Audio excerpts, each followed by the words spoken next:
Bolehkah saya yang memperbaikinya, Bu? Kalimat itu meluncur dari mulut seorang pemuda lusuh yang hanya berstatus sebagai karyawan magang. Di hadapannya, seorang CEO wanita yang cantik namun dingin menatap dengan keraguan. Tak ada yang menyangka, di balik penampilan sederhana dan kacamata tebalnya, pemuda itu menyimpan rahasia besar yang akan menyelamatkan perusahaan dari kehancuran dan mengubah hati sang pemimpin selamanya. Selamat datang kembali di saluran Ken Arok Productions. Sebelum kita masuk ke kisah yang penuh emosi dan inspirasi ini, jangan lupa untuk menekan tombol subscribe, berikan like terbaik kalian, dan tuliskan komentar di bawah. Bagi teman-teman yang sudah mendukung saluran ini, saya doakan semoga kalian semua senantiasa diberikan rezeki yang melimpah ruah, kesehatan yang paripurna, keberkahan dalam setiap langkah, dan kebahagiaan yang tak henti-hentinya bersama keluarga tercinta. Mari kita aminkan bersama-sama di kolom komentar. Tulis juga dari kota mana kalian berasal ya, agar kita bisa saling menyapa. Insya Allah, doa yang baik akan kembali kepada yang mendoakan atas izin Tuhan semesta alam. Sudah siap? Mari kita mulai ceritanya. Matahari pagi baru saja menyapa kawasan elit SCBD Jakarta, memantulkan cahaya keemasan di dinding-dinding kaca gedung pencakar langit. Di antara ribuan pekerja berdasi yang berjalan tergesa-gesa dengan langkah penuh percaya diri, terlihat seorang pemuda yang justru tampak kewalahan. Namanya Galang Saputra. Penampilannya sangat kontras dengan lingkungan sekitarnya. Kemeja flanel kotak-kotaknya terlihat sedikit kebesaran, celana bahannya sudah mulai memudar warnanya, dan sepatu kets yang dipakainya adalah sepatu lama yang sudah menemani langkahnya sejak zaman kuliah. Di tangannya, Galang memeluk tumpukan dokumen tebal setinggi dada, membuatnya harus berjalan dengan sangat hati-hati namun tetap dituntut cepat karena jam masuk kantor tinggal 5 menit lagi. Dia adalah karyawan magang di Nusantara Fintech, sebuah perusahaan keuangan digital raksasa yang berkantor di lantai 40. Napasnya terengah-engah, peluh mulai membasahi dahinya.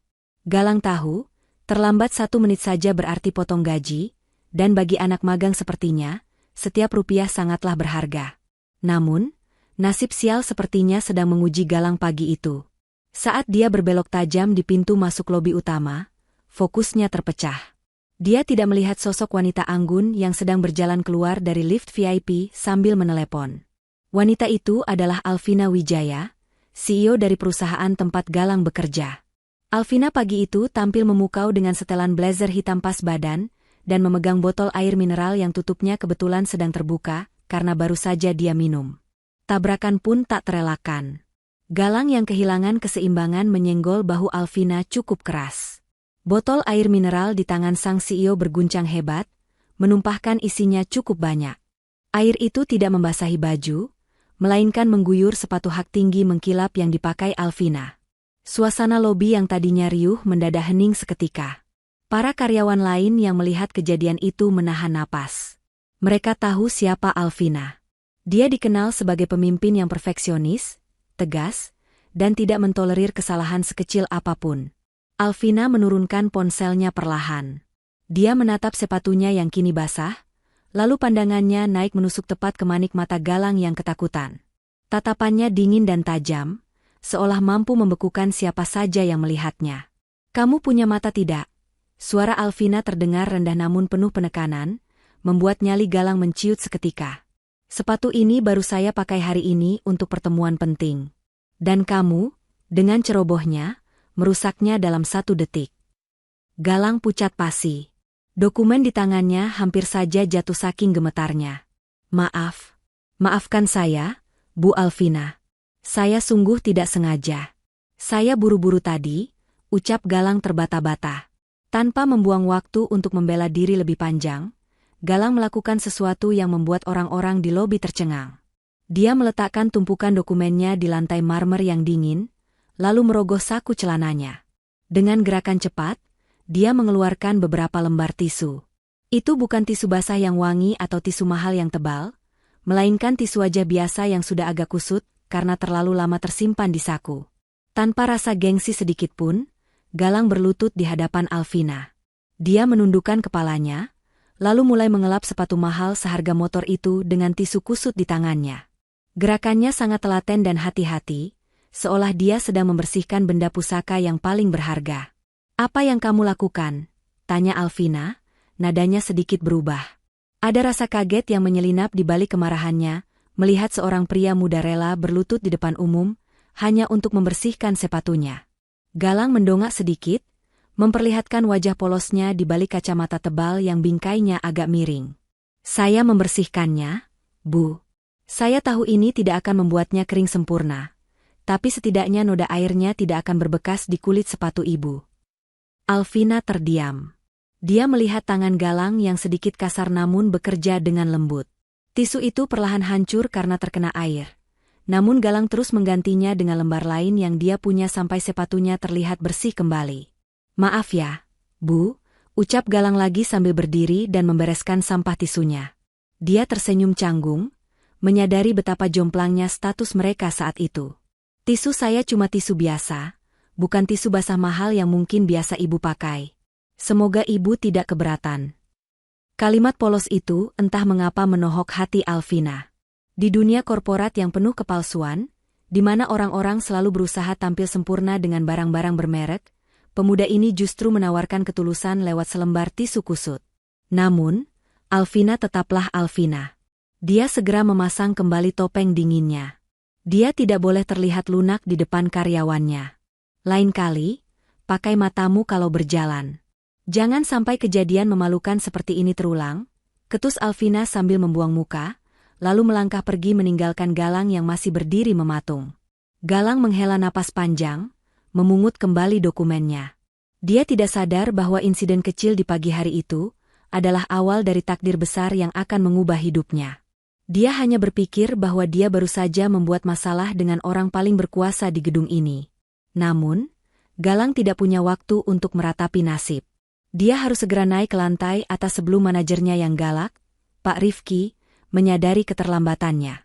Galang pun berlari kecil menuju lift barang, meninggalkan lobi yang mulai kembali berisik dengan bisik-bisik para karyawan tentang kejadian barusan.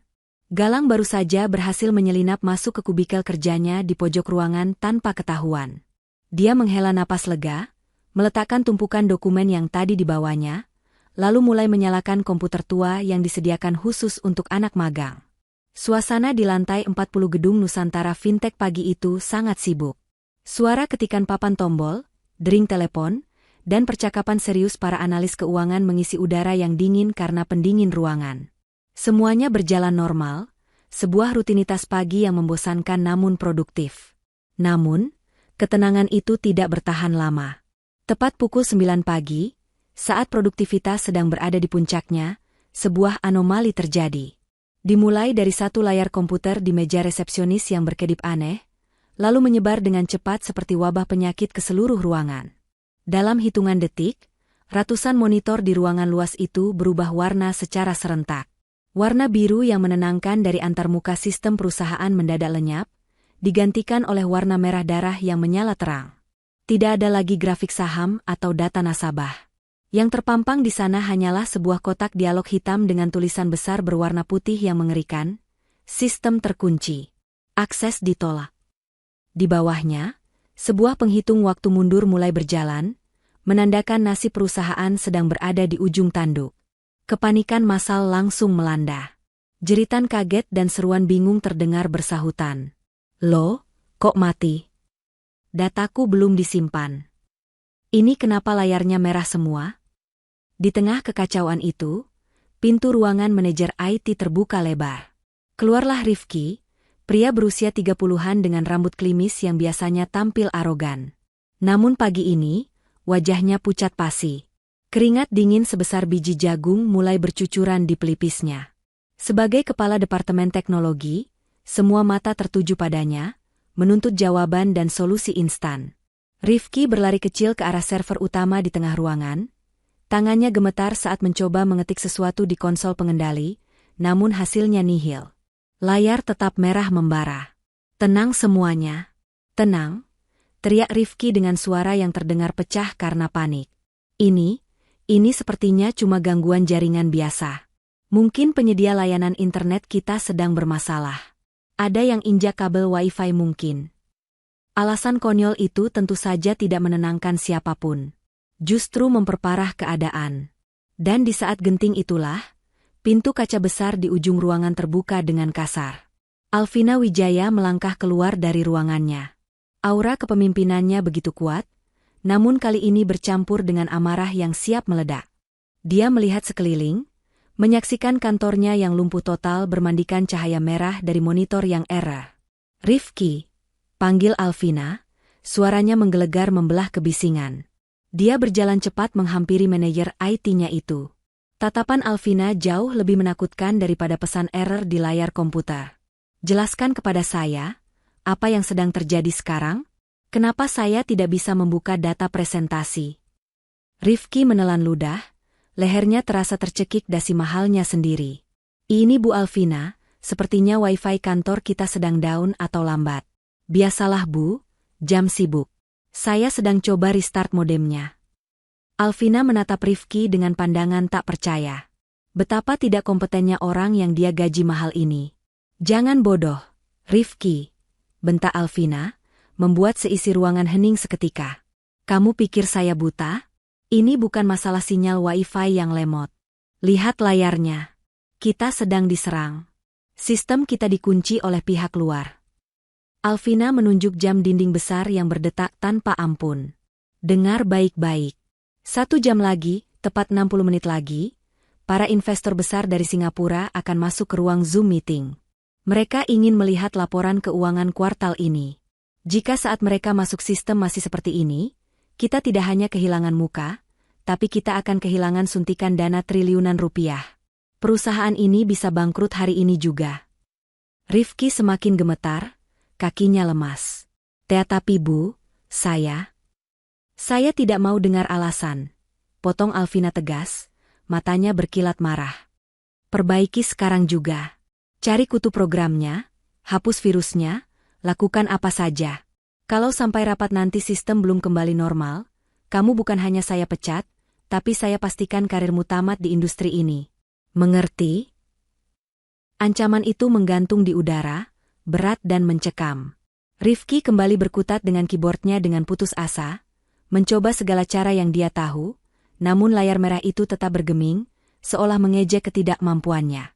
Sementara itu, di pojok ruangan yang tak terlihat, di balik tumpukan kardus bekas, sepasang mata di balik kacamata tebal sedang mengamati layar dengan seksama.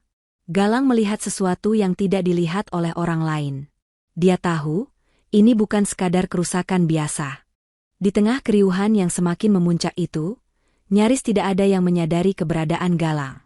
Pemuda itu sebenarnya sedang berada di posisi yang sangat tidak strategis, yaitu merangkak di kolong meja panjang dekat server utama. Tugas aslinya pagi itu hanyalah merapikan kabel-kabel jaringan yang berserakan agar tidak membuat orang tersandung, sebuah pekerjaan kasar yang biasa dibebankan kepada anak magang. Namun, posisi rendah itu justru memberinya sudut pandang yang berbeda. Dari balik rimbunan kabel yang berdebu, mata jeli Galang di balik kacamata tebalnya tidak lepas menatap layar monitor besar yang ada di meja Rifki. Dia melihat barisan kode biner yang berjalan sangat cepat di pojok layar merah tersebut. Bagi orang awam, itu hanya angka acak. Tapi bagi Galang, itu adalah sebuah bahasa. Sebuah tanda tangan digital yang sangat dia kenali. Jantung Galang berdegup kencang saat mendengar Rifki bergumam panik. "Ah, sudahlah. Saya matikan paksa saja servernya. Saya restart total. Biasanya kalau di restart pasti sembuh." Mata Galang terbelalak. Dia tahu betul jenis serangan siber ini. Ini adalah malware tipe pengunci. Jika aliran listrik diputus atau sistem dipaksa mati saat kode jahat itu sedang berjalan, maka mekanisme penghancuran otomatis akan aktif. Data perusahaan bukan hanya terkunci, tapi akan hangus tak bersisa selamanya. Tanpa mempedulikan debu yang menempel di celana bahannya, Galang merangkak keluar dari kolong meja dan langsung berdiri tegak. Dia membetulkan letak kacamatanya yang sedikit miring dengan gugup. "Jangan, Pak," seru Galang. Suaranya terdengar lantang di antara kepanikan orang-orang, membuat beberapa kepala menoleh ke arahnya, termasuk Alvina.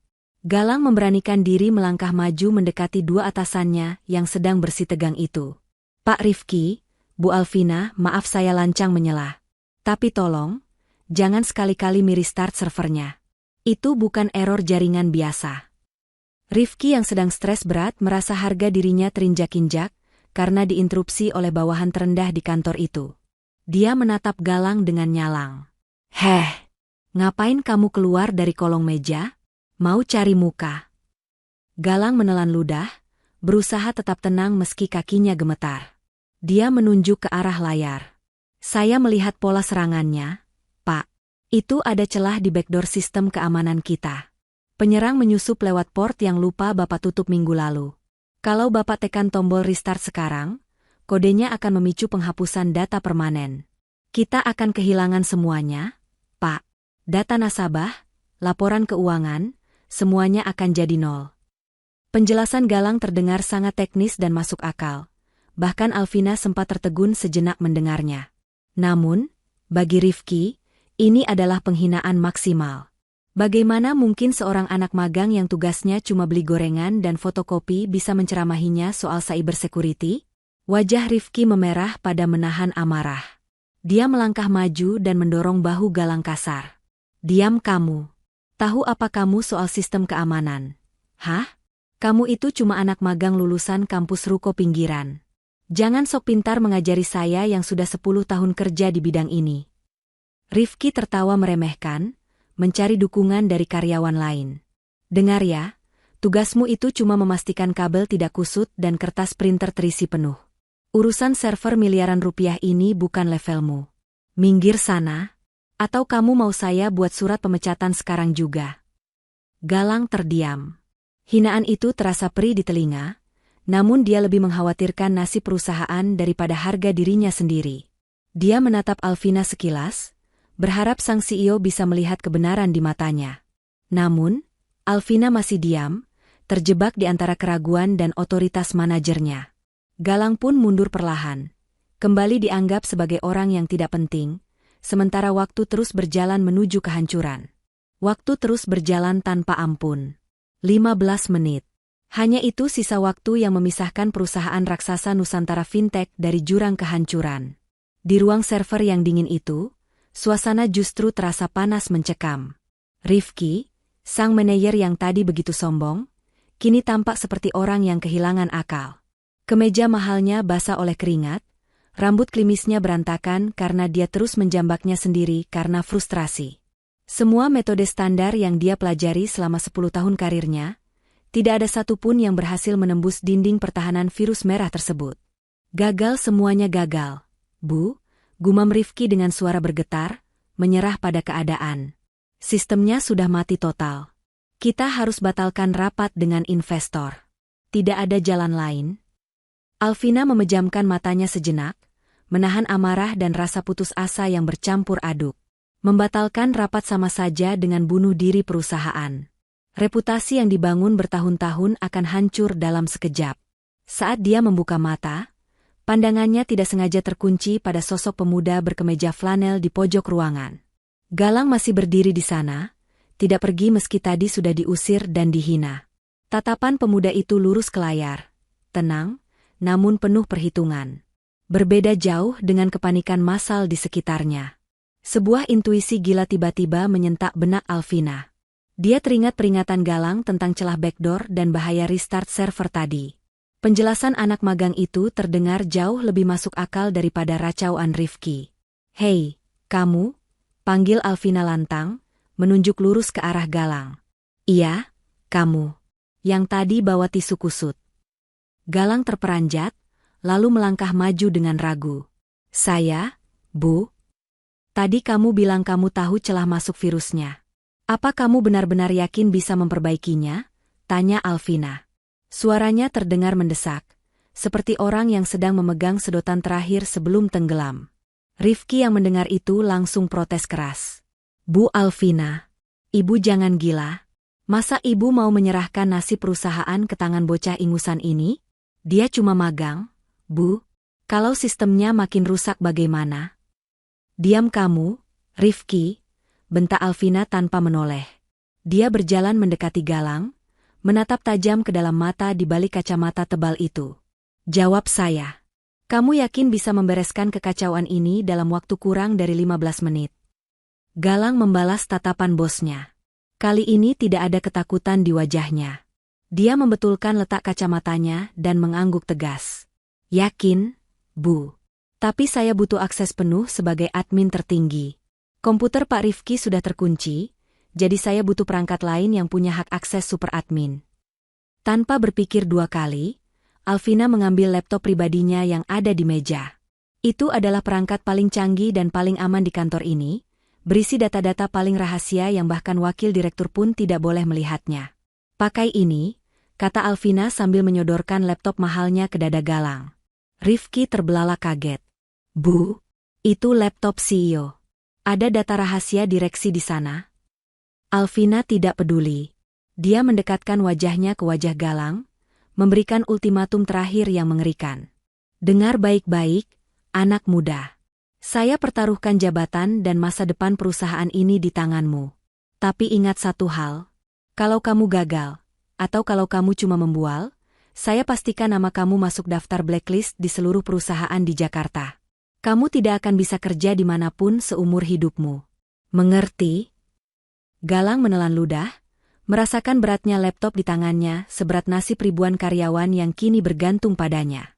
Saya mengerti, Bu. Saya tidak akan mengecewakan Ibu.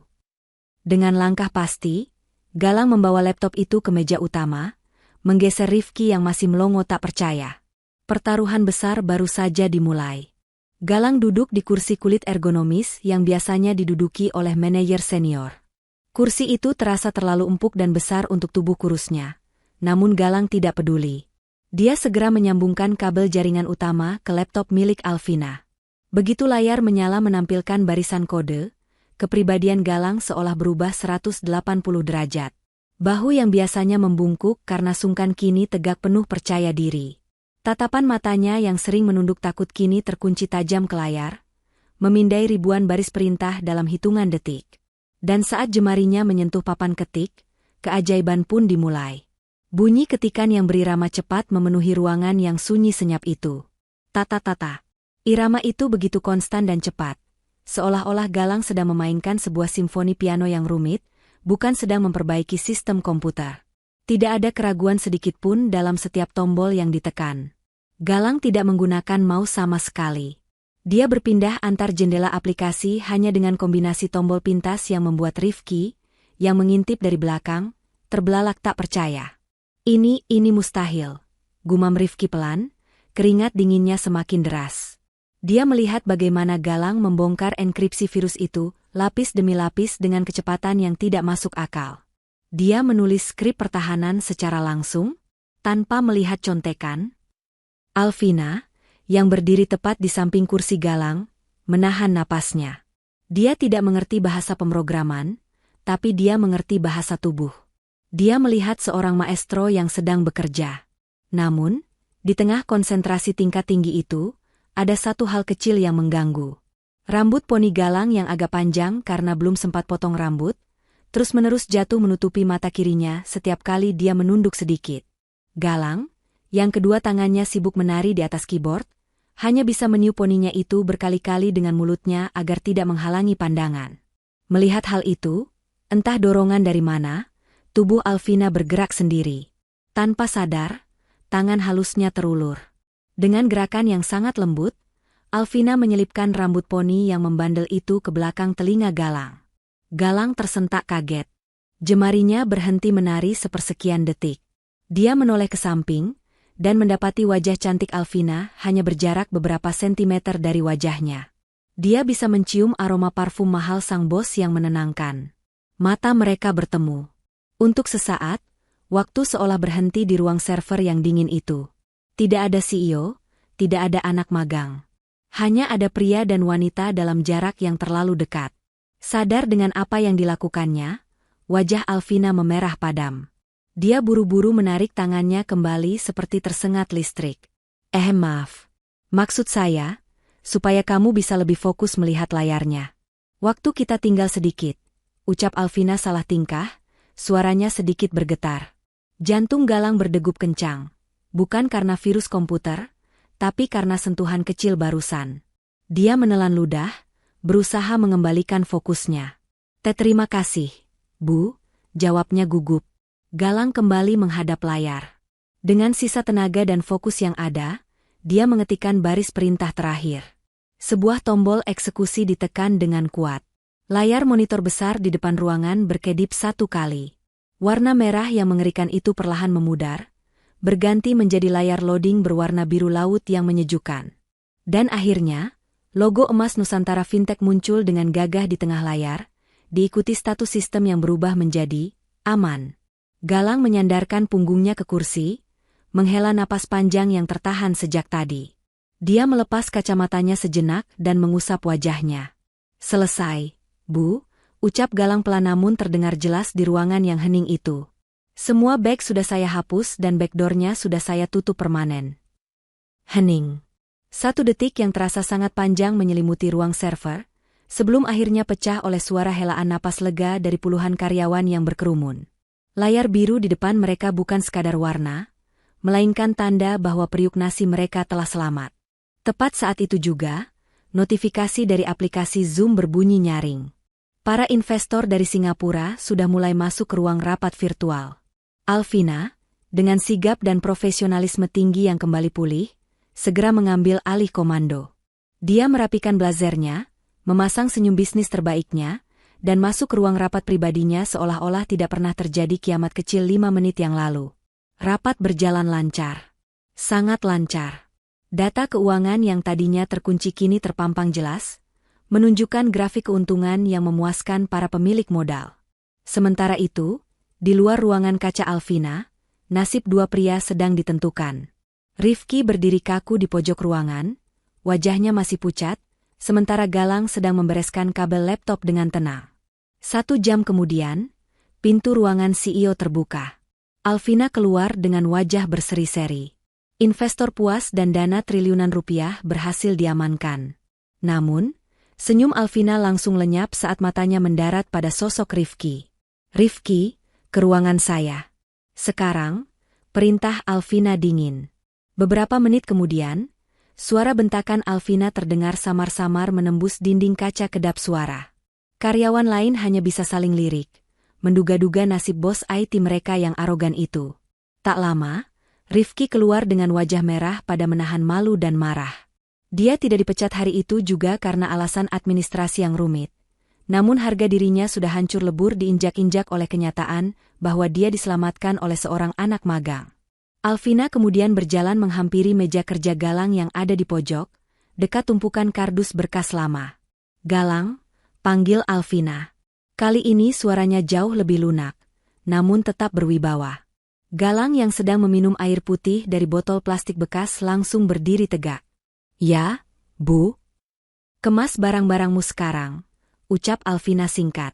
Jantung Galang mencelos. Dia pikir dia akan dipecat karena lancang memakai laptop bos tadi. Maksud ibu? Saya dipecat, Bu? Tapi kan sistemnya sudah. Siapa yang bilang pecat? Potong Alvina sambil bersedekap. Saya bilang kemas barangmu. Karena mulai detik ini, meja kerjamu bukan di pojok gudang ini lagi. Pindahkan semua barangmu ke meja kosong tepat di depan pintu ruangan saya. Galang melongo, begitu juga seluruh karyawan di lantai itu. Meja di depan ruangan CEO adalah area ring 1, area yang biasanya diisi oleh sekretaris senior atau asisten kepercayaan. Tapi Bu, itu kan. Mulai hari ini, status magangmu saya cabut. Lanjut Alvina tegas. Suaranya sengaja dikeraskan agar Rifki bisa mendengar. Kamu saya angkat menjadi pegawai tetap dengan jabatan baru, asisten pribadi khusus teknologi. Tugas utamamu adalah memastikan keamanan perangkat saya, dan menjadi orang pertama yang saya panggil jika ada masalah teknis. Mengerti? Galang mengangguk kaku, masih belum memproses nasib baik yang jatuh dari langit ini. Dengan canggung, dia mengangkat kardus mie instan berisi barang-barang pribadinya. Sebuah muk penyok, foto ibunya, dan jaket alma mater, berjalan membelah ruangan luas itu. Dia berjalan melewati meja para senior yang dulu sering menyuruhnya membelikan kopi, melewati meja Rifki yang menatapnya dengan dendam kesumat, menuju singgasana barunya di depan pintu kaca sang CEO. Bisik-bisik mulai terdengar riuh di belakang punggungnya. Ada yang kagum, tapi tak sedikit pula yang nyinyir. Wah, si kacamata pakai dukun mana tuh? Langsung jadi asisten kesayangan bos. Namun Galang tidak peduli. Baginya, ini bukan soal jabatan, tapi soal gaji yang kini cukup untuk membelikan obat ibunya yang lebih bagus. Dan mungkin, Sedikit rasa bangga karena bisa berada lebih dekat dengan wanita yang tadi menyelipkan rambut di telinganya. Malam itu, langit Jakarta seolah sedang menumpahkan seluruh isi tangisnya. Hujan deras mengguyur kawasan SCBD tanpa henti, disertai sambaran petir yang sesekali menerangi langit kelabu. Jam dinding digital di ruangan CEO sudah menunjukkan angka 10 malam. Kantor Nusantara Fintech yang biasanya riuh kini sunyi senyap seperti kota mati. Lampu-lampu di area kerja karyawan sudah dipadamkan, menyisakan kegelapan yang hanya dipecahkan oleh cahaya lampu dari dalam ruangan kaca milik Alvina. Di singgasananya, Alvina masih berkutat dengan tumpukan berkas evaluasi pasca serangan siber tadi pagi. Wajah cantiknya terlihat lelah, lingkaran hitam samar mulai muncul di bawah matanya. Namun, ada satu masalah yang lebih mendesak daripada rasa kantuk, yaitu rasa lapar yang menyiksa. Perut Alvina berbunyi nyaring, memprotes karena belum diisi sejak makan siang yang terlewatkan. Alvina melirik ponselnya. Aplikasi pesan antar makanan menunjukkan waktu pengiriman yang tidak masuk akal karena banjir di beberapa titik. Kantin gedung pun sudah tutup sejak 3 jam lalu. Alvina menghela napas panjang, bersiap menahan lapar sampai pulang nanti, ketika tiba-tiba hidungnya menangkap aroma yang sangat familiar. Aroma yang jarang sekali tercium di lantai eksekutif ini. Bau bawang goreng, bumbu gurih, dan irisan cabai rawit yang menyengat namun menggugah selera. Pintu ruangannya diketuk pelan. "Permisi, Bu," suara lembut itu muncul dari balik pintu.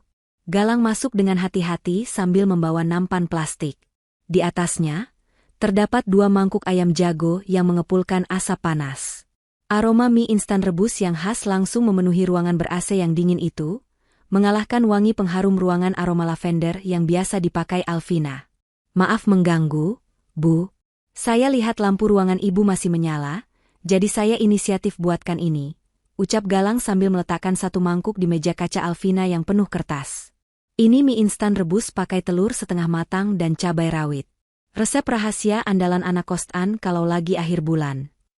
Alvina menatap mangkuk itu. Kuahnya yang kemerahan tampak berminyak dan panas. Sangat kontras dengan menu fine dining atau salad organik yang biasa dia santap. Namun, cacing-cacing di perutnya berteriak kegirangan. Pertahanan gengsi sang CEO pun runtuh seketika. "Terima kasih, Galang. Kebetulan saya sedikit lapar," ucap Alvina, mencoba tetap anggun meski tangannya dengan cepat menyambar sendok. Suapan pertama masuk ke mulutnya. Rasa gurih, pedas, dan panas meledak di lidah.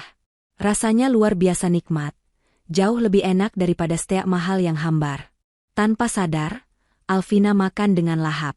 Dia menyeruput kuahnya, mengunyah telurnya, bahkan sedikit berkeringat karena pedasnya cabai rawit. Dia lupa bahwa di depannya ada bawahannya. Dia lupa Citra, Ratu Es, yang selama ini dia bangun. Malam itu, dia hanya seorang wanita kelaparan yang menemukan kenyamanan dalam semangkuk mie instan murah. Galang, yang duduk di kursi depan meja sambil menyantap bagiannya sendiri, diam-diam tersenyum tipis. Dia melihat sisi lain dari bosnya. Tidak ada bentakan, tidak ada tatapan tajam. Hanya ada wanita sederhana yang makan sampai bibirnya sedikit belepotan kuah merah. Pemandangan itu membuat hati Galang berdesir hangat. Melihat Alvina yang kepedasan namun tidak berhenti makan, Galang merogoh saku ke mejanya. Dia mengeluarkan bungkusan kecil berisi tisu. Kali ini bukan tisu kusut seperti di lobi tadi pagi, melainkan tisu saku kemasan baru yang masih disegel rapi. "Ini tisunya, Bu. Maaf kalau pedas banget," kata Galang sambil menyodorkan tisu itu. "Saya tadi beli di minimarket bawah. Mereknya bagus, kok. Lebih lembut dari yang tadi pagi." Alvina terhenti sejenak. Dia mengambil tisu itu dan menatap Galang. Ada rasa haru yang menyelinap di dadanya. Pemuda ini mengingat detail kecil tentang tisu itu. Di tengah hujan deras dan lembur yang melelahkan, perhatian kecil dari seorang asisten yang tulus terasa lebih menghangatkan daripada kuah mie instan yang sedang dia nikmati.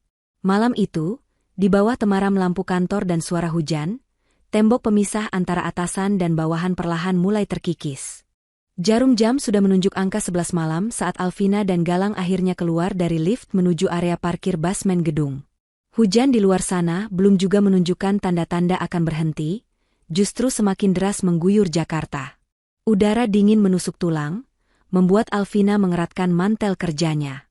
Langkah kaki Alvina yang anggun mendadak terhenti di depan sedan mewah berwarna hitam miliknya. Matanya membelalak tak percaya.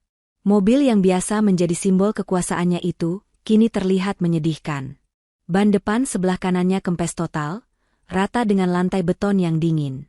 Alvina mencoba menghubungi sopir pribadinya, namun nihil. Ponselnya hanya menampilkan pesan bahwa sang sopir terjebak banjir parah di daerah Kemang dan tidak bisa menjemput. Aplikasi taksi online pun sama saja. Semua pengemudi sibuk atau menolak pesanan karena cuaca ekstrim. Alvina menghela napas kasar, memijat pelipisnya yang mulai pening. Dia terdampar. Seorang CEO yang memimpin ratusan karyawan, kini tidak berdaya hanya karena ban bocor di tengah malam buta. "Bu Alvina? Mobilnya kenapa, Bu?" Suara itu mengejutkan Alvina. Galang muncul dari balik pilar beton, sambil menuntun sepeda motor matic tua yang bodinya sudah banyak goresan. Dia memakai jaket parasut yang warnanya sudah pudar dan helm bulat model bogo yang kacanya sedikit buram. "Ban kempes, Galang. Dan sepertinya saya harus menginap di lobi malam ini karena tidak ada taksi yang mau lewat," jawab Alvina dengan nada putus asa. Galang memarkir motornya dengan standar ganda, lalu mendekat memeriksa ban mobil bosnya. "Ini sepertinya kenapaku, Bu? Atau mungkin ada orang iseng. Tapi kalau menunggu derek jam segini di tengah banjir, bakal lama sekali." Galang terdiam sejenak, tampak ragu-ragu. Dia melirik jok motornya yang tipis, lalu menatap Alvina yang menggigil kedinginan. "Bu, kalau ibu tidak keberatan, saya bisa antar ibu pulang. Tapi ya begini kondisinya, cuma pakai motor butut. Helmnya juga cuma ada satu, punya saya ini. Tapi dalamnya bersih kok, Bu, baru saya cuci kemarin." Alvina menatap motor tua itu. Seumur hidupnya, dia terbiasa duduk di jok kulit mobil berpendingin udara. Naik motor di tengah hujan badai adalah hal terakhir yang ada di daftar keinginannya. Tapi melihat ketulusan di mata Galang dan dinginnya malam yang semakin menggigit, egonya luluh. "Baiklah.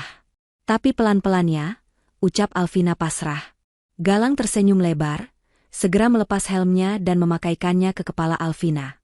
Helm itu sedikit kebesaran, membuat Alvina terlihat lucu seperti astronaut yang salah kostum. Galang mengeluarkan jas hujan ponco satu-satunya dari bagasi motor. "Ibu pakai ini saja biar bajunya nggak basah." "Saya pakai jaket saja cukup, sudah biasa masuk angin," kata Galang sambil memakaikan jas hujan itu ke tubuh Alvina. Perjalanan menembus hujan Jakarta pun dimulai. Alvina duduk kaku di boncengan belakang, bingung harus berpegangan di mana. Tangan kirinya memegang besi belakang jok yang dingin. Namun, saat motor Galang harus mengerem mendadak karena ada lubang tertutup genangan air, tubuh Alvina terdorong ke depan. Secara refleks, kedua tangannya melingkar erat memeluk pinggang Galang. Maaf, Bu, ada lubang," teriak Galang menembus suara deras hujan. Jantungnya berdegup kencang, seolah mau melompat keluar dari dadanya merasakan pelukan itu. "Jalan yang benar dong," protes Alvina, tapi dia tidak melepaskan pelukannya. Justru sebaliknya, Alvina merasa ada kenyamanan aneh yang menyelinap. Punggung Galang terasa hangat dan kokoh. Wangi yang tercium dari jaket Galang bukanlah wangi parfum mahal, melainkan bau khas, matahari, dan sedikit aroma hujan yang menenangkan. Di atas motor butut yang menerobos banjir setinggi mata kaki itu, Alvina merasa jauh lebih aman daripada saat berada di dalam benteng kaca kantornya. Dia menyandarkan kepalanya pelan ke punggung Galang, membiarkan pemuda sederhana itu membelah badai untuk mengantarnya pulang. Keesokan harinya, suasana di kantor Nusantara Fintech terasa sedikit berbeda. Gosip tentang Galang yang membonceng Alvina pulang menembus hujan semalam sudah menyebar seperti api di padang rumput, dibumbui dengan berbagai spekulasi liar. Galang, yang kini duduk di meja barunya di depan ruangan CEO, berusaha tetap fokus bekerja meski tatapan sinis dari beberapa senior sesekali menusuk punggungnya. Dia tidak menyadari bahwa di balik tirai ruangan manajer IT, sepasang mata penuh kebencian sedang mengamatinya tanpa berkedip. Rifki tidak bisa tidur semalaman. Hatinya panas terbakar dendam. Harga dirinya sebagai manajer lulusan luar negeri hancur lebur diinjak-injak oleh seorang bocah ingusan yang bahkan belum wisuda. Posisi yang seharusnya aman, kini terancam. Apalagi melihat Alvina, Wanita yang diam-diam dia taksir selama ini, justru terlihat semakin akrab dengan asisten barunya itu. Rifki tahu, dia harus bertindak cepat sebelum Galang semakin kuat menancapkan kukunya di perusahaan ini. Di tangannya, Rifki memutar-mutar sebuah benda kecil berwarna hitam. Itu adalah sebuah flash disk. Namun, isinya bukan dokumen biasa. Semalam suntuk, Rifki telah mengisi benda itu dengan program jahat. Sebuah virus, kuda Troya, yang dirancang untuk menyalin data nasabah secara otomatis begitu dicolokkan ke komputer. Dan yang lebih licik lagi, jejak digital program itu telah dimanipulasi sedemikian rupa agar terlihat seolah-olah Galanglah pembuatnya. Siang itu, tepat saat jam istirahat tiba, Galang pergi ke masjid di Rubanah gedung untuk menunaikan salat zuhur, meninggalkan tas ranselnya yang lusuh di bawah meja kerjanya tanpa pengawasan. Ini adalah celah yang ditunggu-tunggu Rifki. Rifki memanggil seorang office boy bayaran yang biasa membersihkan lantai tersebut. Seorang pemuda tanggung yang sedang butuh uang cepat untuk membayar hutang pinjaman online. Dengan iming-iming amplop tebal berisi uang tutup mulut, Rifki memberikan instruksi singkat namun fatal. "Dengar," bisik Rifki di lorong sepi dekat toilet. "Kamu cuma perlu memasukkan benda ini ke kantong kecil paling depan di tas ransel anak baru itu. Lakukan sekarang saat ruangan sepi. Jangan sampai ada CCTV yang merekam wajahmu. Mengerti?"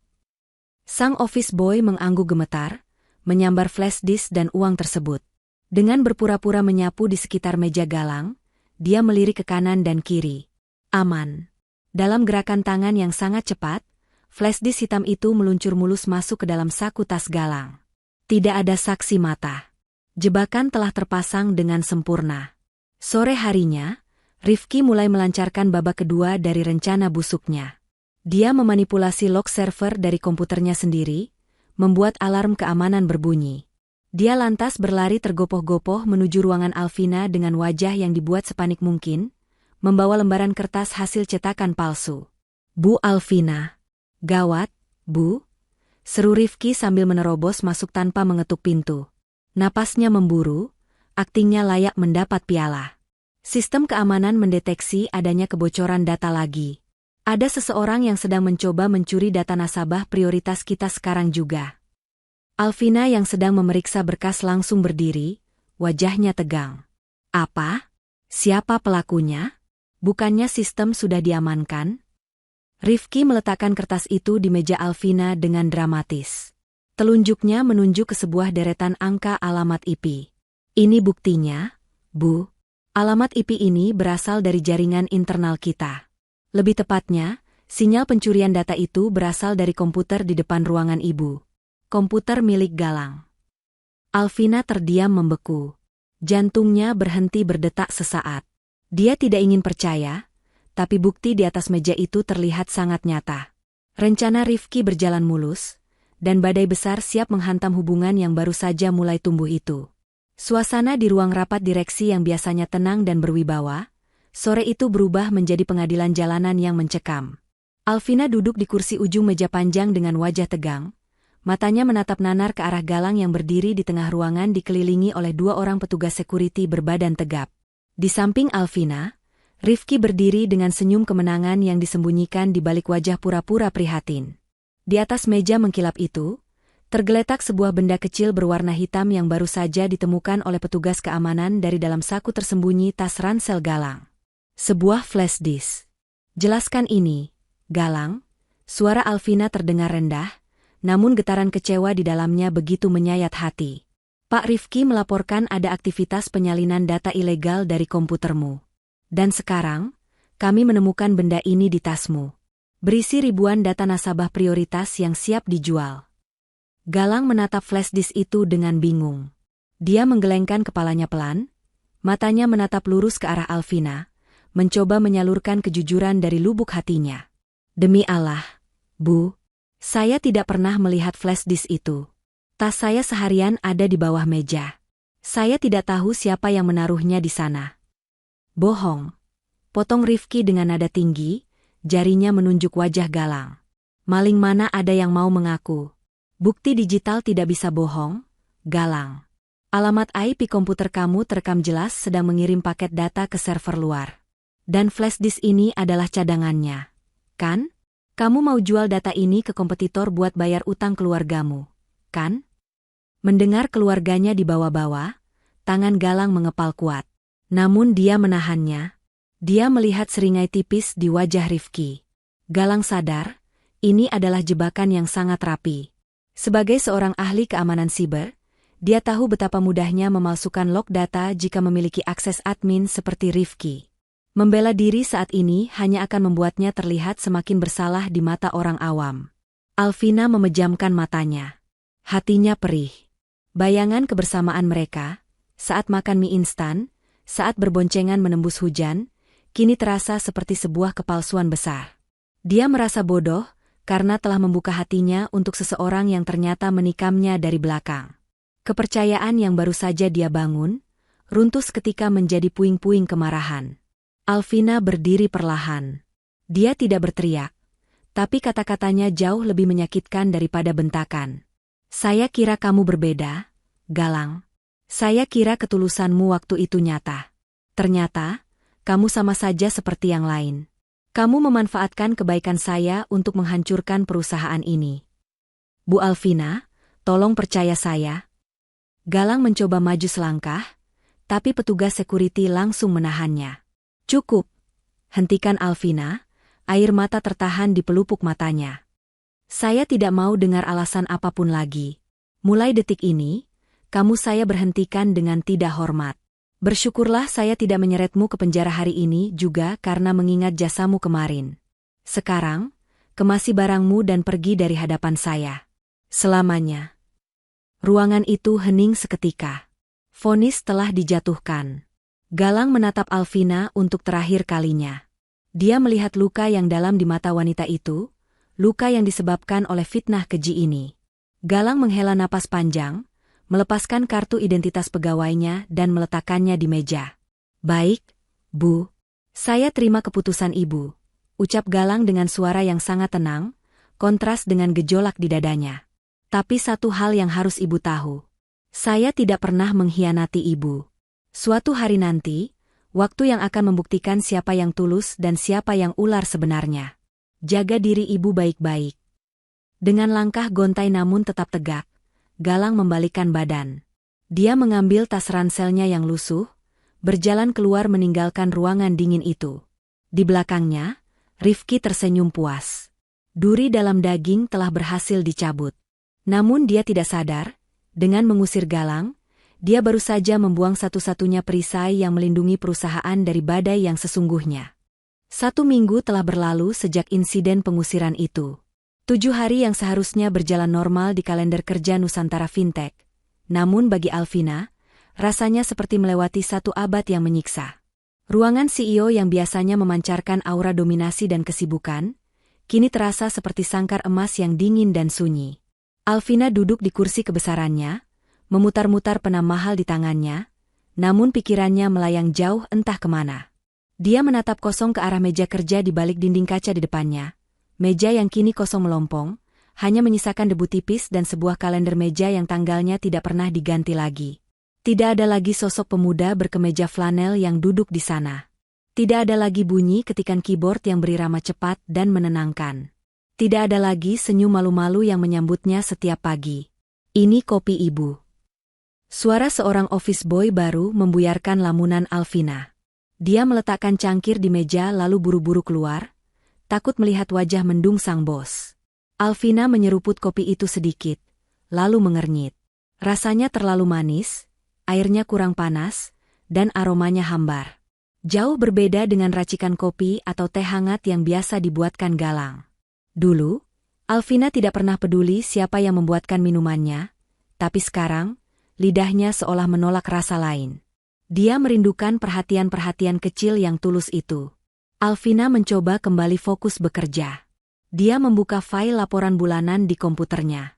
Namun, seolah alam semesta sedang berkonspirasi untuk menguji kesabarannya, kursor mouse di layarnya bergerak patah-patah. Lingkaran loading berputar tanpa henti selama 5 menit, hanya untuk membuka satu dokumen. Arg, erang Alvina frustrasi. Dia membanting mouse-nya ke meja. Secara refleks, mulutnya terbuka memanggil nama yang biasa menjadi penyelamatnya.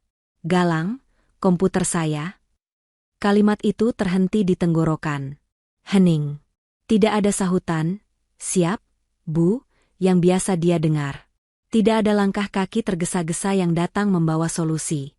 Yang ada hanyalah pantulan wajahnya sendiri di layar monitor yang gelap, wajah seorang wanita yang kesepian dan penuh penyesalan. Alvina menyandarkan punggungnya lemas. Matanya tertuju pada sudut monitor komputernya. Di sana, masih tertempel sebuah kertas catatan kecil berwarna kuning, satu-satunya jejak Galang yang belum dia buang. Tulisan tangan Galang yang rapi tertera di sana, "Jangan lupa makan siang ya, Bu. Mak ibu nanti kambuh kalau telat." Alvina menyentuh kertas itu perlahan.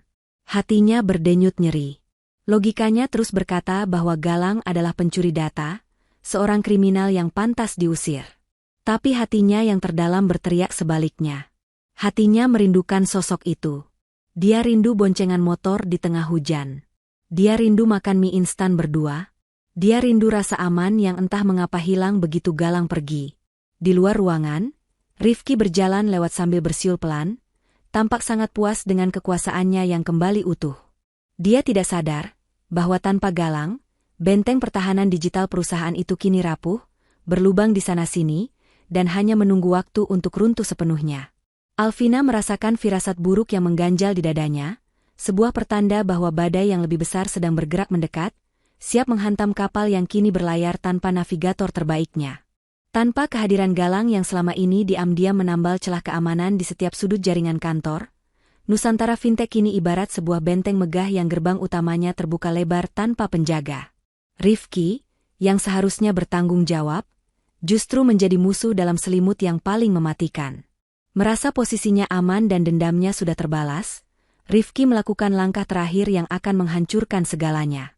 Diam-diam, menggunakan akses admin yang dia miliki, Rifki menghubungi sindikat kejahatan siber internasional. Dia tidak memperbaiki sistem, melainkan menjual kode keamanan, pintu belakang, perusahaan kepada penawar tertinggi. Transaksi haram itu terjadi di jam makan siang, saat pengawasan sedang lengah. Bencana itu datang tidak dengan ledakan suara atau layar merah menyala seperti sebelumnya.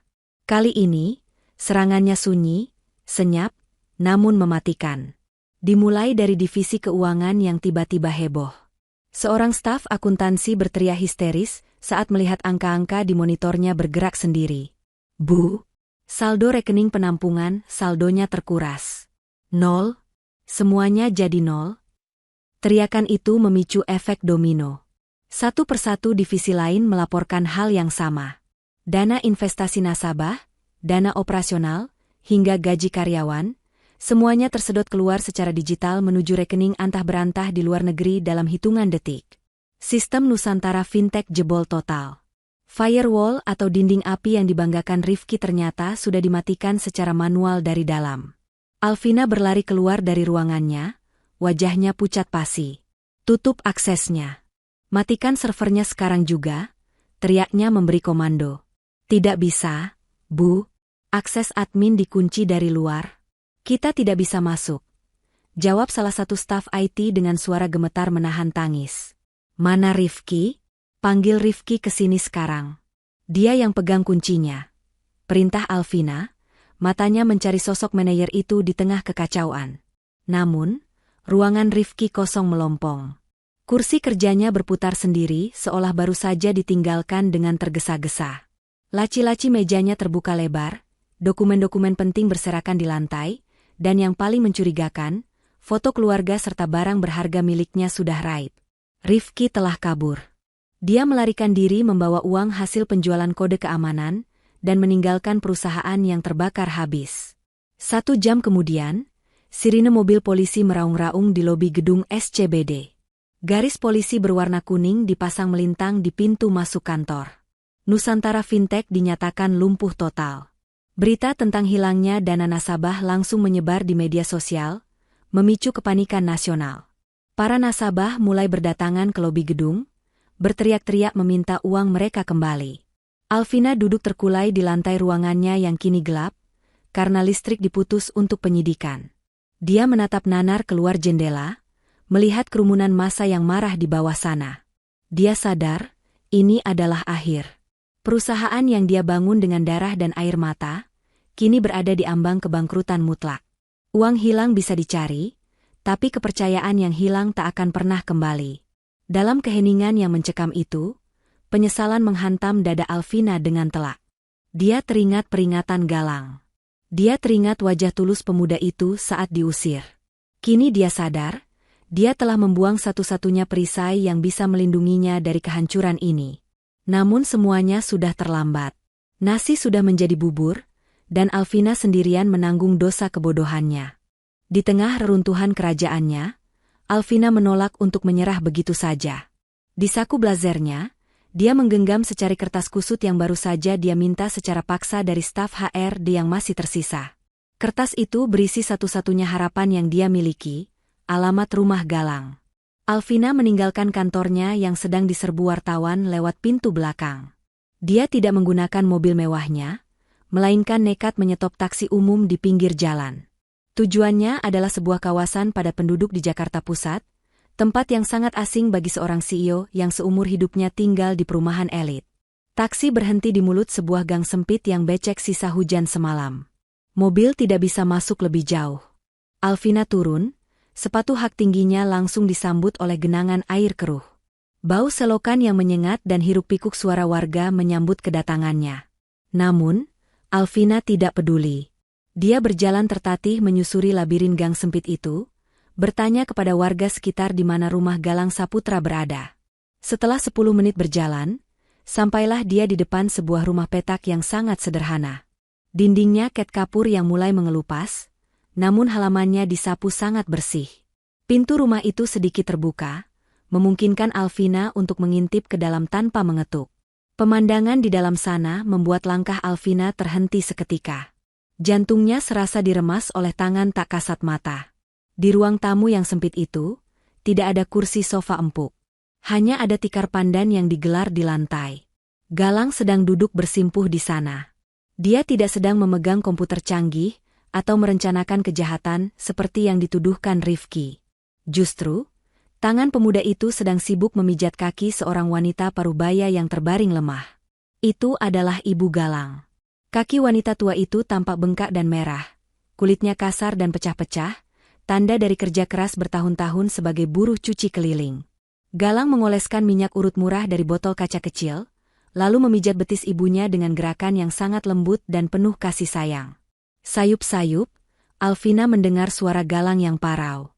"Sabar ya, Bu. Tahan sedikit sakitnya." Kaki ibu bengkak lagi karena kebanyakan berdiri nyuci baju kemarin, ucap Galang sambil terus memijat. "Galang janji, Bu. Nanti kalau Galang sudah dapat kerjaan baru, gaji pertamanya langsung Galang belikan obat gosok yang paling bagus. Biar ibu nggak kesakitan lagi tidurnya. Doakan Galang ya, Bu." Sang ibu mengusap kepala anaknya dengan tangan gemetar. "Ibu nggak butuh obat mahal, Lang.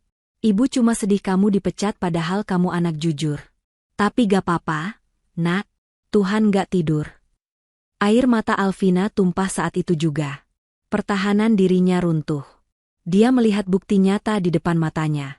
Pemuda yang dia tuduh sebagai pencuri data demi uang, ternyata adalah seorang anak berbakti yang bahkan memimpikan obat gosok yang layak untuk ibunya. Rasa bersalah yang amat besar menghantam dada Alvina. Dia merasa menjadi manusia paling jahat di dunia, karena telah memfitnah dan mematikan rezeki orang setulus Galang.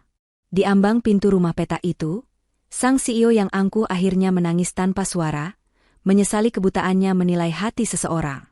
Suara isak tangis Alvina akhirnya tak terbendung lagi, memecah keheningan di rumah sederhana itu. Galang yang sedang memijat ibunya sontak menoleh. Dia terkejut bukan main melihat bos besarnya berdiri di ambang pintu dengan mata sembab, sepatu kotor berlumpur, dan penampilan yang jauh dari kata rapi. Galang segera bangkit dan mempersilakan Alvina masuk, tanpa sedikit pun menunjukkan raut wajah dendam atau sakit hati. "Maafkan saya, Galang. Saya bodoh. Saya termakan fitnah Rifki. Tolong, kembali ke kantor. Perusahaan hancur, uang nasabah hilang semua," ucap Alvina terbata-bata di sela tangisnya, membuang semua gengsinya sebagai atasan. Galang tersenyum tipis, senyuman yang sangat tulus. "Sudahlah, Bu. Saya tidak pernah marah sama Ibu. Ibu cuma korban manipulasi Pak Rifki. Yang penting sekarang ibu saya sudah baikan, dan kita harus selamatkan perusahaan ibu. Tapi bagaimana caranya? Kantor sudah disegel polisi. Server dimatikan. Kita tidak punya akses sama sekali, tanya Alvina putus asa. Kita tidak butuh kantor mewah untuk melawan penjahat siber, Bu. Ikut saya, jawab Galang tegas. Galang berpamitan pada ibunya, lalu mengajak Alvina berlari kecil menuju sebuah ruko tua di ujung gang.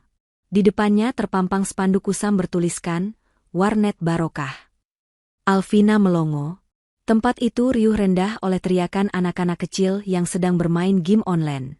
Asap rokok mengepul tipis, bercampur aroma mie instan cup. Ini adalah tempat terakhir di bumi yang Alvina bayangkan untuk menyelamatkan perusahaan bernilai triliunan rupiah. Galang memesan bilik nomor 5, bilik pojok yang paling sempit. Mereka duduk berdesakan di sana. Komputernya tua, monitornya cembung, dan mouse-nya kadang-kadang macet harus dipukul sedikit baru bisa gerak. Galang, kamu serius mau melacak Rifki pakai komputer rongsokan ini? Bisik Alvina ragu, merasa ini usaha yang sia-sia. Galang tidak menjawab. Dia mulai mengetik. Dan seketika itu juga, Aura, anak magang lugu, lenyap. Galang membuka sebuah layar hitam dan mengetikkan kode akses yang membuat mata Alvina terbelalak. Di layar muncul tulisan, otorisasi protokol Eski diterima. Alvina menutup mulutnya karena kaget. Eski? Kamu Eski? Hacker putih legendaris yang pernah membobol sistem pertahanan negara cuma untuk meninggalkan pesan damai. Galang hanya nyengir kuda sambil terus mengetik. Itu masa lalu saya waktu masih muda dan kurang kerjaan, Bu. Sekarang diam dulu ya, saya mau memancing Pak Rifki. Dari bilik warnet yang pengap itu, keajaiban terjadi. Jari-jari Galang menari lincah di atas keyboard yang hurufnya sudah pudar. Dia tidak menyerang server kantor, melainkan memotong jalur transaksi yang sedang dilakukan Rifki. Galang melacak jejak digital uang nasabah yang dilarikan ke bank di Swiss. Dengan keahlian tingkat dewa, dia membekukan rekening tujuan Rifki tepat sebelum uang itu bisa dicairkan. Dapat? Seru Galang pelan. Uangnya sudah saya kunci. Dan saya baru saja mengirimkan lokasi GPS ponsel Pak Rifki ke email kepolisian. Dia sedang menunggu pesawat di Bandara Soekarno-Hatta. Alvina menatap Galang dengan pandangan yang sulit diartikan. Di tengah suara bising anak-anak yang berteriak, serang, serang. Seorang pemuda sederhana dengan komputer sewaan Rp3.000 per jam baru saja menyelamatkan hidupnya. Alvina sadar, dia tidak hanya menemukan karyawan yang hebat, tapi dia telah menemukan pahlawan tanpa tanda jasa yang sesungguhnya.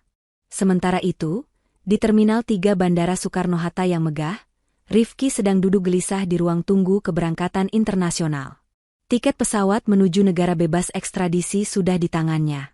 Dia tersenyum licik, membayangkan hidup mewah yang akan dia jalani dengan uang triliunan rupiah hasil curiannya.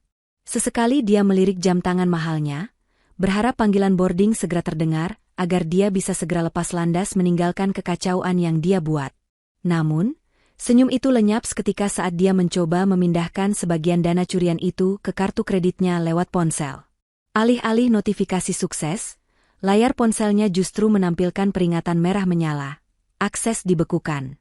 Saldo 0. Rifki pucat pasi. Dia mencoba merefresh laman perbankan gelapnya berkali-kali dengan tangan gemetar, tapi hasilnya tetap sama. Uang itu terkunci. Tidak mungkin, siapa yang bisa menembus enkripsi saya? Gumamnya panik. Keringat dingin mulai bercucuran deras membasahi kemejanya. Belum sempat dia mencerna apa yang terjadi, tiba-tiba sekelompok pria berbadan tegap dengan rompi kepolisian menyeruak dari kerumunan penumpang. Mereka bergerak cepat dan taktis, langsung mengepung posisi duduk Rifki. Saudara Rifki, seru komandan polisi dengan lantang, membuat seluruh penumpang di ruang tunggu menoleh kaget.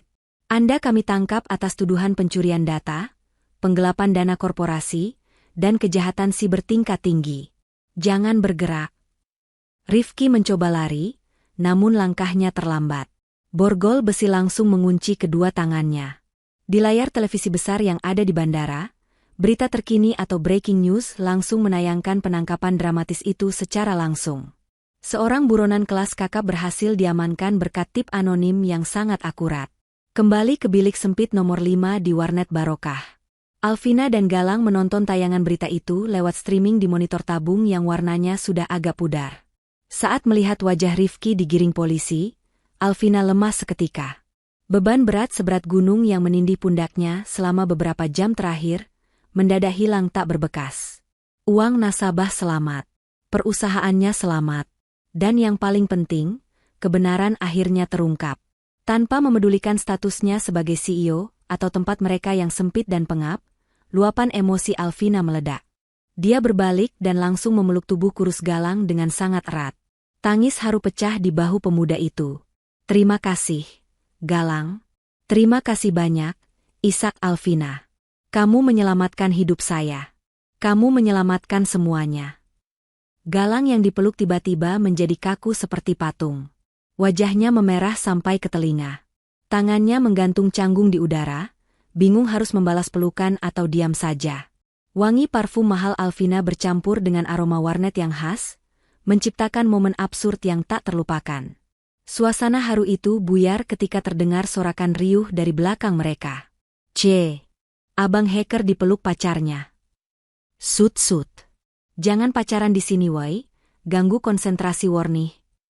Anak-anak kecil pengunjung warnet yang sedari tadi main game ternyata menonton adegan pelukan itu sambil tertawa-tawa jahil. Alvina buru-buru melepaskan pelukannya, wajahnya merah pada menahan malu. Dia baru sadar sedang berpelukan di depan sekumpulan bocah SD. Galang hanya bisa garuk-garuk kepala yang tidak gatal sambil tersenyum simpul. Di tengah sorakan bocah-bocah warnet itu, ikatan batin antara bos dan mantan karyawan magang itu telah terjalin kuat. Lebih kuat dari kode enkripsi manapun di dunia. 1 bulan pasca insiden besar itu, atmosfer di kantor Nusantara Fintech berubah total. Tidak ada lagi ketegangan yang mencekam atau aura dingin yang membekukan tulang. Galang kini telah resmi menjabat sebagai kepala keamanan teknologi. Dia tidak lagi duduk di meja magang yang sempit atau di pojok gudang, melainkan memiliki ruangan sendiri yang canggih. Penampilannya pun sedikit berubah. Kemeja flanel kebesarannya berganti dengan kemeja pas badan yang rapi, meski dia tetap setia dengan sepatu kets kesayangannya. Namun, ada satu fenomena aneh yang menjadi bahan pembicaraan hangat di kalangan karyawan. Alvina Wijaya, sang CEO lulusan universitas luar negeri yang dikenal jenius dan mandiri, mendadak berubah menjadi wanita yang sangat gaptek alias gagap teknologi. Hampir setiap hari, suara Alvina terdengar lewat interkom, memanggil nama Galang dengan nada yang dibuat sedemikian rupa agar terdengar mendesak. Galang, ke ruangan saya sekarang. Printer saya macet lagi. Dokumen kontrak tidak mau keluar. Galang yang sedang memantau lalu lintas data di ruangannya, hanya bisa tersenyum geleng-geleng kepala. Dia tahu betul, printer di ruangan bosnya itu adalah model terbaru yang sangat canggih dan jarang sekali rusak. Namun, dengan langkah ringan, dia tetap pergi ke ruangan Alvina. Sesampainya di sana, Galang mendapati Alvina sedang berdiri di samping mesin printer dengan wajah pura-pura bingung yang menggemaskan. Galang memeriksa mesin itu sebentar, lalu menunjuk ke arah stop kontak di bawah meja. Bu, ucap Galang sambil menahan tawa. Ini kabelnya belum dicolok. Tadi pagi petugas kebersihan mungkin tidak sengaja mencabutnya saat menyapu. Wajah Alvina memerah padam, tapi dia tetap berusaha mempertahankan wibawanya. Oh, begitu ya? Pantas saja. Saya kira mesinnya rusak karena virus lagi. Untung ada kamu, Galang. Kalau tidak ada kamu, saya tidak tahu harus bagaimana. Galang tahu itu hanya modus alias modal dusta. Alvina pasti tahu kabel itu lepas, tapi dia sengaja membiarkannya hanya sebagai alasan agar Galang masuk ke ruangannya. Galang tidak keberatan sama sekali. Dia justru menikmati permainan kecil ini. Sambil berlutut mencolokkan kabel, dia mendongak menatap Alvina. Lain kali kalau mau panggil saya, tidak perlu tunggu kabel lepas. Bu, panggil saja, saya pasti datang. Kalimat sederhana itu sukses membuat salah tingkah sang CEO. Alvina buru-buru kembali ke mejanya, berpura-pura sibuk membaca berkas untuk menutupi senyumnya yang merekah. Kedekatan mereka tidak berhenti di drama printer macet. Saat jam makan siang tiba, pemandangan langka lainnya terjadi. Alvina tidak lagi memesan makanan mahal dari restoran bintang 5 untuk dimakan sendirian di ruangannya. Dia justru turun ke kantin karyawan bersama Galang. Mereka duduk berdua di meja pojok, menyantap menu sederhana seperti soto ayam atau gado-gado.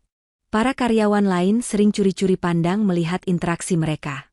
Mereka melihat bagaimana Alvina dengan telaten memisahkan bawang goreng dari mangkuk soto Galang, karena tahu Galang tidak suka bawang, dan sebaliknya, Galang yang sigap membukakan tutup botol air mineral untuk Alvina sebelum diminta. Tidak ada lagi tembok tebal antara atasan dan bawahan. Yang ada hanyalah dua manusia yang saling nyaman, membuat seisi kantin merasa iri sekaligus baper melihat keserasian pasangan yang sangat kontras namun saling melengkapi itu. Waktu berputar dengan cepat, mengubah hari menjadi bulan, dan bulan menjadi tahun. Di bawah kepemimpinan Alvina yang visioner dan perlindungan sistem keamanan siber mutakhir rancangan Galang, Nusantara Fintech tidak hanya bangkit dari keterpurukan, tetapi melesat terbang tinggi menembus langit bisnis finansial Asia Tenggara. Trauma serangan siber yang dulu pernah hampir mematikan perusahaan, kini justru menjadi nilai jual utama mereka. Galang telah membangun sebuah arsitektur keamanan digital yang diberi julukan Perisai Nusantara. Sistem ini begitu canggih dan adaptif, hingga mampu menangkis ribuan serangan peretas setiap harinya tanpa sedikit pun mengganggu kenyamanan pengguna. Berita tentang ketangguhan sistem ini menyebar luas, membuat kepercayaan masyarakat pulih, bahkan meningkat berkali-kali lipat. Nasabah baru berbondong-bondong memindahkan aset mereka ke Nusantara Fintech karena merasa aman. Puncaknya terjadi pada kuartal ketiga tahun itu. Dalam sebuah konferensi pers yang dihadiri puluhan media nasional dan internasional, Alvina dengan bangga mengumumkan bahwa valuasi perusahaan telah menembus angka $1 miliar Amerika. Nusantara Fintech resmi menyandang status unicorn baru di Indonesia. Tepuk tangan membahana memenuhi ruangan, konfeti bertebaran, dan saham perusahaan meroket ke titik tertinggi sepanjang sejarah. Kesuksesan ini tentu saja membuat nama Galang Saputra ikut melambung. Dia bukan lagi sekadar mantan karyawan magang atau kepala divisi biasa. Dia kini dianggap sebagai prodigi atau anak ajaib di dunia teknologi. Wajahnya yang sederhana dengan kacamata khasnya mulai sering muncul di majalah bisnis dan portal berita teknologi. Undangan untuk menjadi pembicara utama di berbagai seminar bergengsi menumpuk di meja kerjanya setiap pagi. Suatu sore, Alvina masuk ke ruangan Galang membawa sebuah amplop emas yang terlihat sangat mewah. "Galang, lihat ini," ucap Alvina antusias, meletakkan undangan itu di depan Galang yang sedang mengetik. "Ini undangan dari Forum Teknologi Global di Singapura. Mereka memintamu menjadi pembicara kunci di depan para CEO teknologi dunia bulan depan. Ini kesempatan emas buat karir kamu, Galang. Kamu bisa dikenal di seluruh dunia." Galang mengambil amplop itu, membacanya sekilas, lalu meletakkannya kembali ke meja dengan santai. Dia melirik kalender duduk di samping monitornya. "Tanggal 12 ya? Wah, sayang sekali, Bu. Saya tidak bisa datang," jawab Galang enteng, lalu kembali menatap layar komputernya. Alvina terbelalak kaget. Dia hampir tidak percaya dengan apa yang didengarnya. "Kamu gila? Ini acara impian semua orang IT. Kenapa kamu tolak? Apa karena bayarannya kurang?" Galang tersenyum, lalu memutar kursi kerjanya menghadap Alvina sepenuhnya. Tatapannya teduh namun tegas. "Bukan soal uang, Bu. Tanggal 12 itu jadwal kontrol terapi ibu saya ke rumah sakit. Dokter bilang perkembangannya sedang bagus. Saya tidak mau melewatkan satu sesi pun. Lagi pula." Galang menggantung kalimatnya sejenak, wajahnya sedikit merona. "Tanggal 12 malamnya kan jadwal kita makan seblak langganan di pinggir jalan. Ibu sudah janji mau traktir saya kalau unicorn tercapai. Kan?" Alvina terdiam membeku. Hatinya berdesir hebat. Di hadapannya ada tawaran ketenaran global, namun pemuda ini dengan mudah menepiskannya demi mengantar ibunya berobat dan menagih janji makan kerupuk pedas bersamanya. Alvina tersenyum haru, matanya berkaca-kaca. Dia sadar, meski jabatan dan rekening Galang sudah berubah drastis, hati pemuda itu tetaplah hati yang sama, hati tulus yang dulu membersihkan sepatunya dengan tisu kusut. "Dasar anak rumahan," gumam Alvina lembut, menyembunyikan rasa bahagianya. "Ya sudah, kalau begitu saya yang wakili. Tapi ingat, seblaknya harus pakai telur 2 ya." Sore itu, langit Jakarta seakan ikut merayakan momen penting yang akan terjadi. Matahari mulai tergelincir ke ufuk barat, menciptakan gradasi warna jingga keunguan yang memukau, atau yang biasa disebut momen sunset. Cahaya keemasan memantul indah di dinding-dinding kaca gedung pencakar langit SCBD, mengubah hutan beton itu menjadi lukisan alam yang romantis. Di atas ketinggian lantai 50, tepatnya di rooftop gedung Nusantara Fintech, angin sore berhembus cukup kencang menerpa wajah Galang. Pemuda itu berdiri gelisah di dekat pagar pembatas, sesekali membetulkan letak kacamatanya yang tidak miring, atau merapikan kerah kemejanya yang sudah rapi. Jantungnya berdegup jauh lebih kencang daripada saat dia menghadapi serangan peretas paling berbahaya sekalipun. Hari ini, dia tidak akan menjinakkan virus komputer, tapi dia akan mencoba memenangkan hati seorang wanita yang jauh di atas jangkauannya. Pintu akses rooftop terbuka.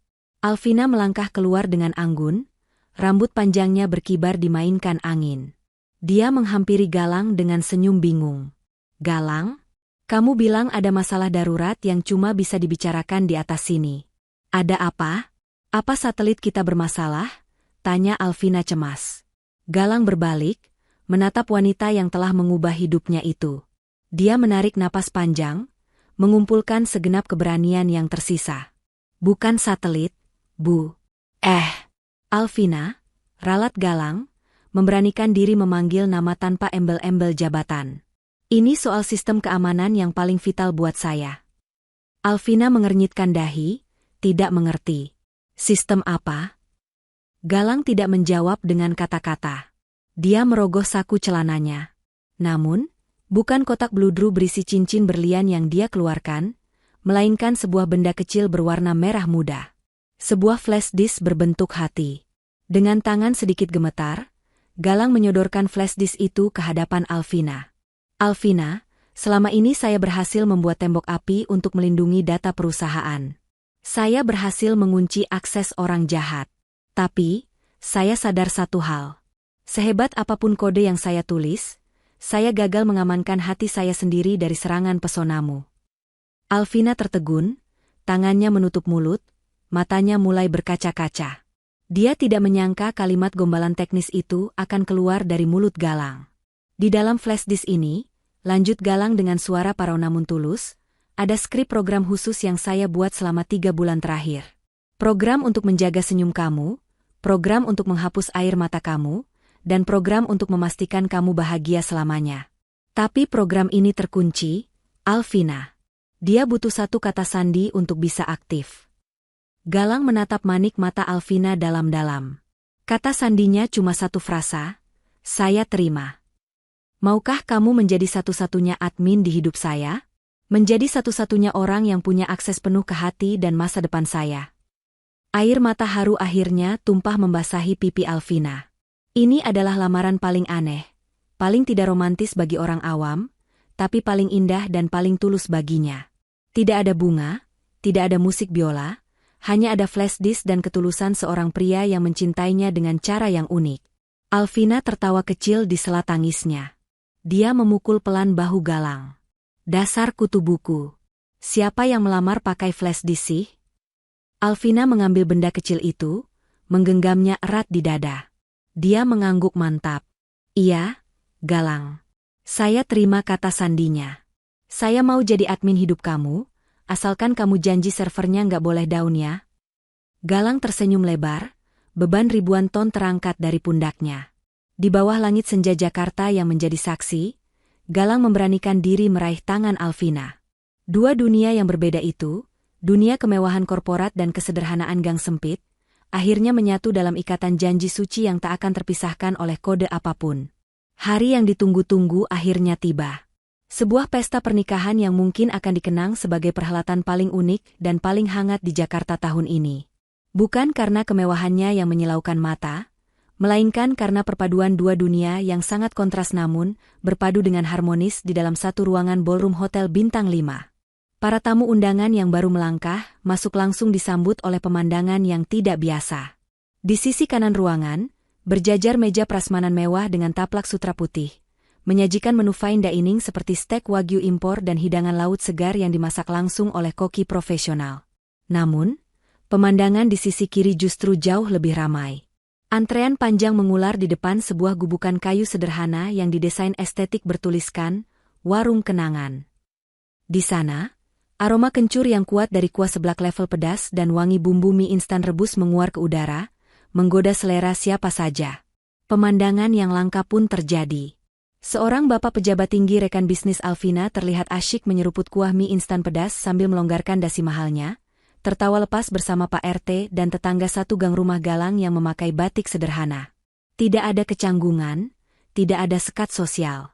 Tamu yang datang dengan mobil sport berbaur akrab, dengan ibu-ibu pengajian kampung yang datang rombongan naik mikrolet sewaan. Mereka semua dipersatukan oleh kebahagiaan kedua mempelai. Namun, pusat gravitasi hari itu tetaplah berada di atas pelaminan yang megah. Galang tampak sangat gagah dengan setelan jas hitam pas badan, aura kecerdasannya memancar kuat meski senyum malunya masih tersisa. Di sampingnya, Alvina berdiri memukau dalam balutan kebaya putih modern bertabur kristal, wajahnya berseri-seri memancarkan kecantikan yang paripurna. Di antara mereka berdua, duduk sosok wanita parubaya di sebuah kursi roda yang telah dihias indah dengan untaian bunga melati. Itu adalah Ibu Galang.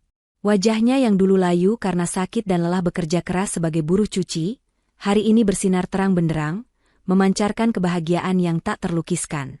Air mata haru tak henti-hentinya mengalir di pipi keriputnya saat melihat putra semata wayangnya bersanding dengan wanita hebat yang rendah hati.